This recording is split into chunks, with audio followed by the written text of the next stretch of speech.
সবজির দাম বৃদ্ধি নিয়ে মঙ্গলবারই উদ্বেগ প্রকাশ করেছেন রাজ্যের মুখ্যমন্ত্রী মমতা বন্দ্যোপাধ্যায়। আগামী 10 দিনের মধ্যে সবজির দাম কমানোর নির্দেশও তিনি দিয়েছেন। সবজির মজুত করে রাখলে এসটিএফ সিআইডি ইনফরমেশন ব্রাঞ্চকে সেক্ষেত্রে নজরদারিও চালাতে বলেছেন তিনি। উল্লেখ্য, সবজির দাম নিয়ন্ত্রণে মজুতদারি ও ফোরেদের বাড়বাড়ন্ত ঠেকাতে আগেই টাস্কফোর্স গঠন করা হয়েছিল সরকারের তরফ থেকে। সেই টাস্কফোর্স কাজ করছে সেই নিয়ে খোঁজ খবর নিয়েছেন রাজ্যের মুখ্যমন্ত্রী। এবার থেকে টাস্কফোর্সের প্রতিনিধিদের 7 দিন অন্তর মিটিং করার ব্যাপারেও নির্দেশ দিয়েছেন মুখ্যমন্ত্রী। টাস্কফোর্সের রিপোর্ট মুখ্যমন্ত্রী নিজে চেক করবেন বলেও তিনি জানিয়েছেন।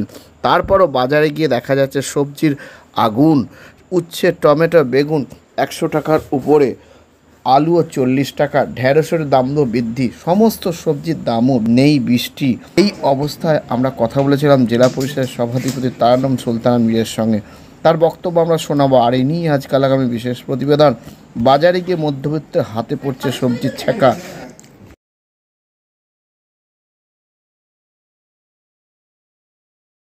আমরাও সহমত পোষণ করছি যে সত্যি এখন সবজিটা আকাশটা দাম হয়েছে, সাধারণ মানুষের জন্য খুব একটা সমস্যার জায়গা।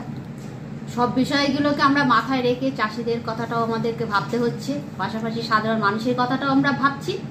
সব দিকে আমরা সমতা বজায় রেখে একটা জায়গায় আনার চেষ্টা করছি।